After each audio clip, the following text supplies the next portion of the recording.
an intro. Just consider this presentation an intro to get you started with Codespaces. For people who don't know, .campus is an official partner with GitHub. GitHub happens to be the largest source code host in the world with close to 200 million users. So we're a partner with them. So let me dive into that. So what is Codespaces? Basically, Codespaces is your VS Code. If you know what VS Code is, your VS Code in the cloud. So it's a cloud-based dev environment. You can basically code from your browser. You can actually bring it back to your VS Code and code from your normal regular VS Code. So it allows you to, everything you can do on your local dev environment. Experienced developers will understand what I'm saying, but if you're not experienced, if you're just getting started, everything you can, normal developers that you've seen do in their MacBook or their Windows, you can do it through Codespaces and from your browser. So this is basically explaining why you would want to go with Codespaces, right? So the main thing is you can the same flexibility, the same how do I say this? So the same thing that happens when you push your code to GitHub, you can access it from anywhere. So you can use any laptop to actually access and work on your codes. Any laptop. So you can decide, if you're traveling, you can decide not to travel with your laptop, and then maybe wherever you're going, you have another laptop there. You can just log into GitHub and then code from that particular laptop without moving with your own. So that's the kind of flexibility and accessibility you're going to get with Codespace. And then also it's secure and isolated from your local machine. So Codespace is for everybody. So it's not meant for just experienced developers. Both students and learners who are just starting out can use Codespaces. And it's not meant for only developers alone. If you're a data analyst here, you can, I see you, Paulinus, you can also use Codespaces. You can run your Jupyter notebook on Codespaces and run whatever you want to run with it. Cybersecurity analysts too can use Codespaces. I wanted to just dive deeper into what how Codespaces actually works, but it may sound a bit more complicated. Or if you're familiar with things like Docker, if you know how virtual machines work, that's exactly how Codespaces work. So GitHub has their own infrastructure, and then they spin up, when you try to create a Codespace instance, it spins up a virtual machine instance on GitHub server, and then provisions it for you to use to do whatever you want to do. So you can, like I said earlier, you can use it for anything. You can use it to run untrusted codes from any source. So instead of if you've started applying for jobs, you know that sometimes when you've crossed the resume stage, for most companies, the next stage is to give you coding assessments. So some will require you to run those things on your laptop. So instead of running codes that you don't know where they came from on your laptop, obviously it's going to take some time to inspect all the codes to make sure that they're secure before you run them. You can simply spin up a Codespace instance and run it there. It will not affect your laptop. So that's one beauty of it. I'm mentioning it because I also posted this on my LinkedIn. So that's a malware that people have been using to target developers. So they'll pose as companies and then ask you to, that you've made it to the coding assessment stage, and then they'll give you the repository that looks legit, and then ask you to clone it and run it on your laptop. When you do that, you would have accidentally installed malwares into your system that it could be keyloggers, it could be anything really. They could be spying on you using your laptop, using the codes that you unintentionally installed. So if you're running it on Codespaces, you'll never have that, because once you're done with Codespace and stop it, it deletes everything. It deletes the entire machine that you've used to run that code. And it's isolated from your machine because it's running on the browser. So that's the beauty of it. You can use it to start new projects, anything really. So now let's get into how it works. If you have a GitHub account, you've probably seen Codespaces before, or start with Codespaces and whatever.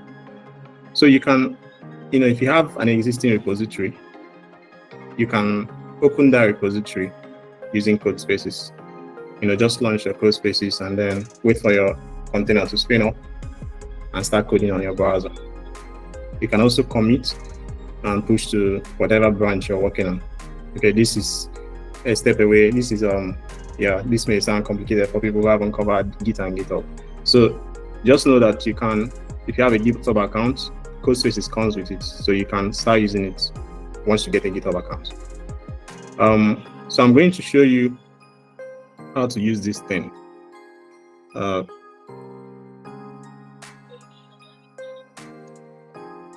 let me go to my GitHub account. Just a show of hands, how many people have GitHub accounts here? By a show of hands.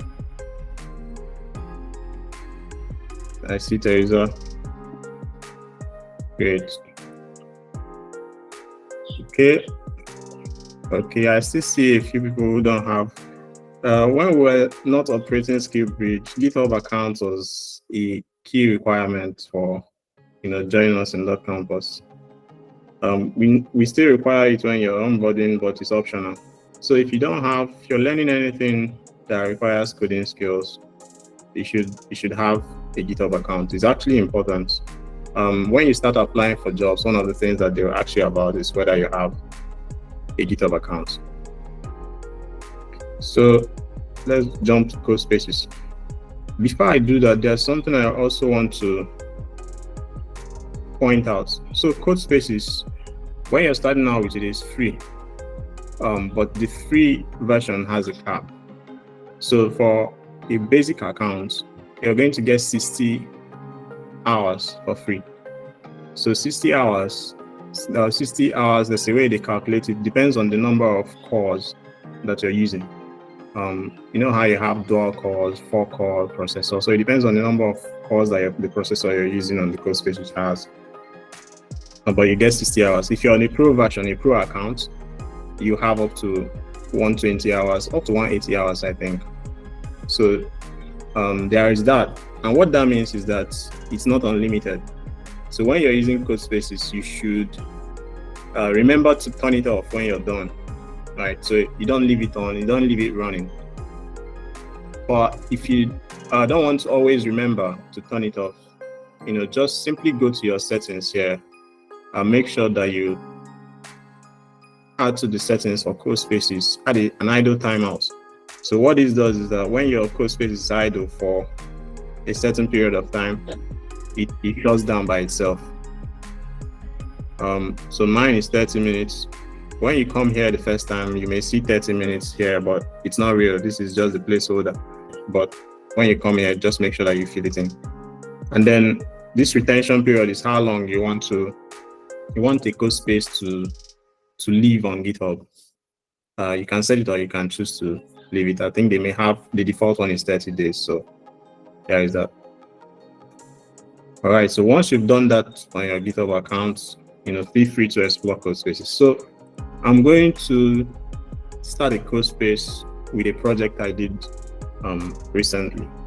I'm going to do that, and then I also considered doing for a fresh project, just to explore different varieties.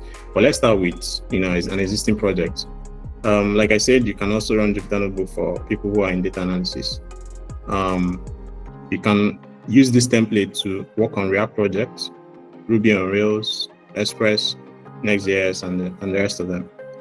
So what these templates do is that they have, when you click use this template, it provisions a VS Code that has, say for instance, you click use Next.js. Let me just do it. Let's not be theoretical.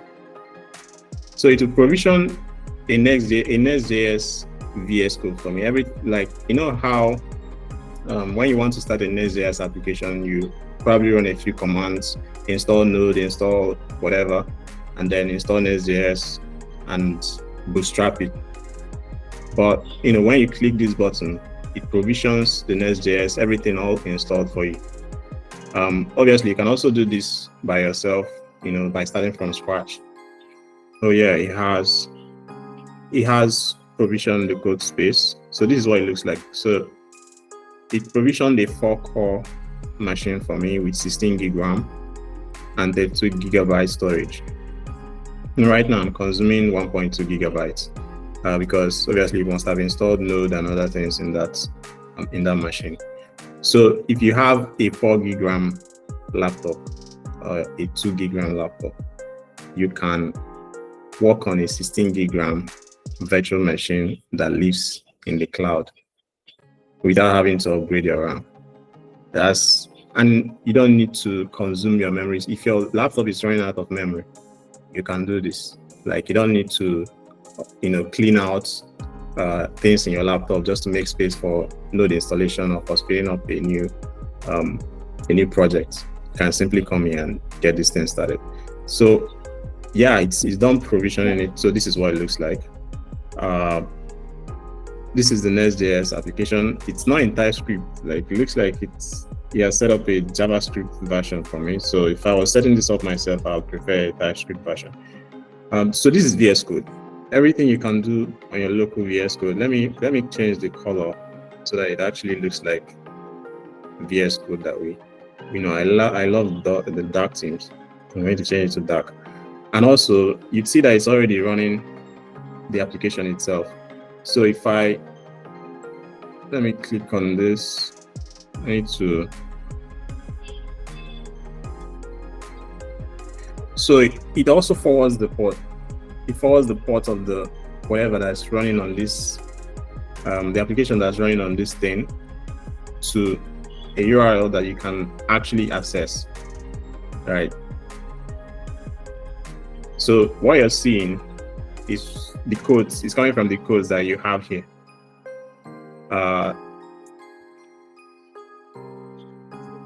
Let me show you. The refresh is fast. Everything is fast. So everything is that you can imagine is very fast. So that's it. That's basically how this thing works.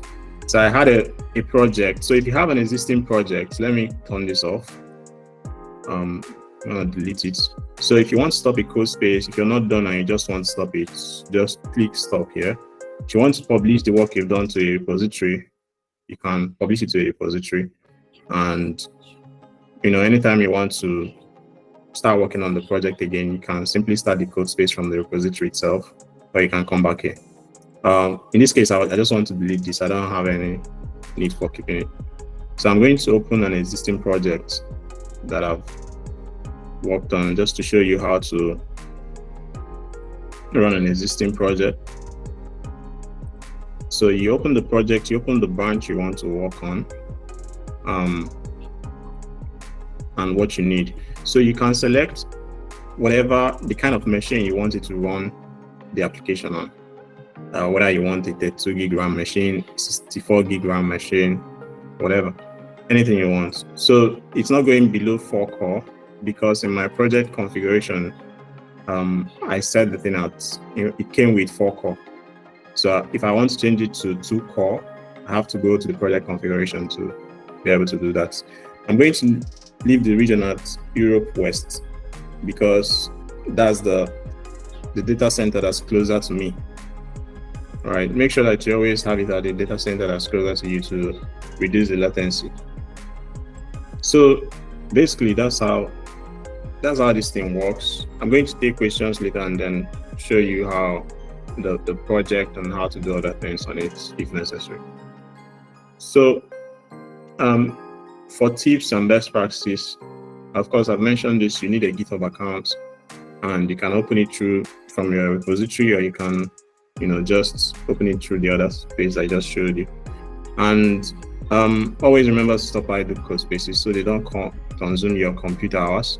So computer hours, by default, you get 60 hours. If you're on a pro version of GitHub, you get 120 hours, I think, the 120 or 180 hours. So make sure that you use it wisely. I mean, if you're a dev who is learning and you're putting in 10 hours a week, say you're running the codes 10 hours a week, it should last for more than a month, and it resets every month. So you get 60 computer hours every month.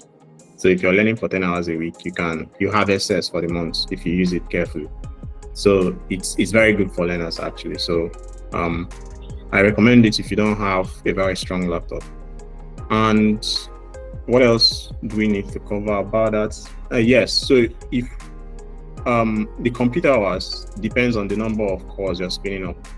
So if you spin up 4-core instance, it's going to consume double of the hours of your computer hours, or more than double. Like, I don't remember exactly how many it's going to consume now. So you're going to have less than. So instead of, if you're aiming to run it for 40 hours in a month, if you're using higher cores, it's going to half that or even quarter that. So you have to be careful about optimizing your computer hours and every other thing around it. So I think that's all about that. I'll be happy to take questions now or feedback. Have you used this thing before? What was your experience? Now that you've seen how it works, would you be interested in using it? All of that. What do you think? All right, thank you so much, Sio, for the explanation. Right, I just wanted to ask that you said something really profound, that if you have a laptop that doesn't take much space or it doesn't have enough space coding, is a good good bet, right? But how about if your laptop is very good? Would you still recommend GitHub Codespaces? Like, if you are good, would you recommend GitHub Codespaces, or would you just use the one in our laptops? Yeah, so it depends on the use. In that case, it will depend on the use case. I'll still recommend that you, in some cases, you use it so that you're familiar with it, because some companies actually, for instance, GitHub's entire dev team work with Codespaces, right? That's the only thing they use. They stopped buying MacBooks for their dev team and asked them to start using Codespaces. So some companies that are adventurous would probably be using Codespaces too, and they may require you to be familiar with it. And the other use case is if you're running codes from a repository that you're not very familiar with, right? An untrusted repository, an untrusted source. I definitely recommend using Codespaces to run it so that you don't run into trouble. So that's another use case for Codespaces. Or you just want to do a simple demo to teach somebody something that maybe you don't have time to start setting up your laptop for. Sometimes when you want to set up some of these projects, they take time. So you may spend hours or minutes trying to install Python, trying to install Postgres and things like that. But with Codespace, you can just click a button and in a few minutes, in seconds actually, you can have it running and do whatever you need to do. So that's the beautiful part about it. So it depends on your use case. It doesn't apply in all use cases. Oh, okay, thank you so much. I would be trying it, most especially for when you say dev team, right? Just for like work basis. But yeah, thank you so much. Yeah, you're welcome. Okay, just to add to the use case that Theo mentioned, I wanted to share my own personal experience with it, because as a data analyst, I've tried using Jupyter. So I realized that sometimes my laptop just like sees, and I have to just shut it down. So when I on it back, where I hosted the Jupyter, everything would have I would have lost the connection. And then I tried to use VS Code too. I tried to use Jupyter on VS Code, but then it was just taking a lot of time. It was not loading. And that was when I now tried using it on Codespace, and it worked. It works that even when I shut down my laptop, the Codespace is still there. I didn't lose anything, it's still there. So I think it's something that you should try out, even when you have space on your laptop. It saves a lot of time, actually. Thank you for sharing, Theo. Thanks for that contribution, Bash. So if there's no more questions, Theo, I think we can round up the session. Absolutely. Yeah, so guys, try this out. If you don't have a GitHub account, go get one and try it out. Like I mentioned, some dev teams are using it, and also it's a lot more easier to do things with it. And another advantage is that it makes you ahead of the pack. So you're a developer, but you're not ordinary. You're the developer that runs your VS Code on the browser. That's another level. So do that. So thanks everybody.